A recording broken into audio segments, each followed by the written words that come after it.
Bonjour et bienvenue, aujourd'hui j'analyse Alexis. Alexis, il a les bras qui tournent comme un moulin, ce qui fait que dès que son bras il rentre dans l'eau, le bras il tombe vers le fond. Dès que le bras est vers le fond, il cherche à remonter pour pouvoir le ramener ensuite au-dessus de l'eau. Et c'est ce fait que quoi, son amplitude en fait elle est très restreinte, ses bras ils sont pas efficaces, donc je te livre tout de suite son analyse vidéo avec les 3 points techniques, centré, focus uniquement sur la propulsion. Ok, salut Alexis.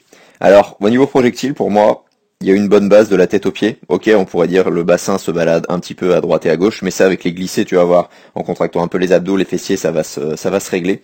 Moi, ce que je vois, la première chose, et je t'en ai parlé de façon sur le stage, c'est ce qui se passe au niveau de tes bras. Tu vois, le bras il rentre dans l'eau, boum, tout de suite, qu'est-ce qui se passe? Il va vers le fond. Il va vers le fond, et ça fait quoi du coup? Ça fait qu'après ton bras, il reste tendu, il tombe vers le bas, et ce qu'il fait, c'est qu'il doit remonter derrière, et donc du coup la propulsion, on va le voir sur le côté, elle est très faible. Donc regarde sur le côté ce qui se passe. Voilà, t'as le bras ici, il y a un léger contrôle, hein, ok. Par contre, tu vois, ça reste tendu derrière. Qu'est-ce qui se passe? Du coup, là, pas de propulsion, ça tombe, là tu respires en plus. Donc là, t'as pas commencé à pousser en arrière. D'accord? Ton bras, il est juste tombé, il est juste attiré, là, vers le fond. Et là, du coup, tu remets ta tête, là, la propulsion commence un tout petit peu. Ok, je fais exprès de donner autant de tout, parce que là, t'es propulsif, on va dire d'ici, hop, jusqu'à à peu près là, maximum.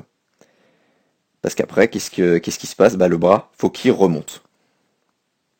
Et s'il remonte, ça veut dire pousser par là. Donc oui, il y a un tout petit peu de propulsion, mais il y a surtout en fait juste le bras qui veut remonter pour dégager l'épaule, le coude, hop, et ramener en fait le retour arrière et ainsi de suite. Parce que regarde là, t'as la nuque à plat, et t'es aligné.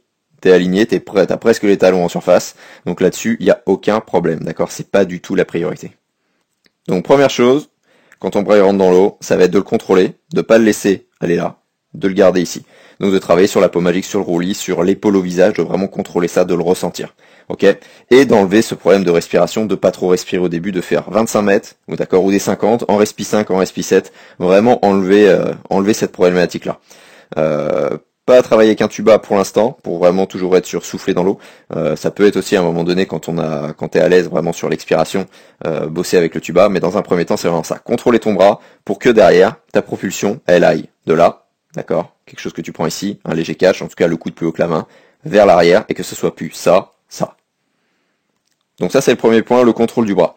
Le deuxième point, ça va être de vraiment sentir cette poussée du coup en arrière. C'est-à-dire qu'à un moment donné, même si tu vois là ton coude il est là, ta main elle est juste un tout petit peu comme ça, tu vois qu'il y a un truc comme ça, peu importe, c'est qu'après ça reste sur la même ligne, que le coude il reste sur des rails, que la main elle reste sur des rails, que ça aille tout de suite dans cette direction là. Forcément à la fin ça remonte vu que tu as l'extension de l'avant-bras sur le bras, mais voilà l'idée quoi.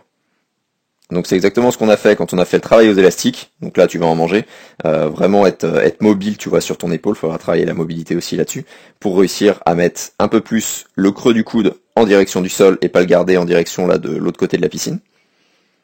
Et donc le troisième point qui viendra juste après, ça va être l'accélération de ton mouvement. Donc vraiment finir ta fin de poussée plus forte. Donc ça sert à rien de le mettre tout de suite, d'accord? On commencera juste sur bosser l'expiration tout simplement.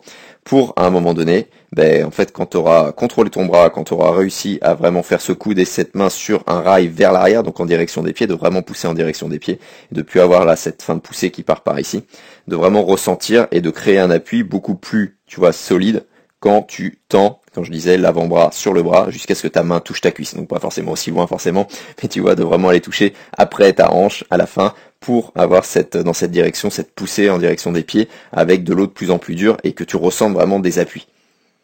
Donc voilà Alexis pour moi, je t'envoie tout ça pour éviter que là tes bras fassent le moulin en fait tout simplement, et que tu ressentes vraiment des choses, parce que là c'est sûr que il y a plein de choses qui vont se passer au niveau chrono. Quand tu vas réussir à faire ça, ça va se mettre en place, tu vas voir petit à petit, et faut pas hésiter à s'arrêter assez souvent au début. Si toi aussi tu cherches un crawl vraiment plus en glisse avec un exercice que recommandent les milliers de triathlètes qui l'utilisent en ce moment, l'exercice de la peau magique, je te mets le lien en description, lien vers une semaine d'entraînement offerte avec 3 exercices en vidéo dont la peau magique. Je te laisse découvrir tout ça et je te dis à très vite.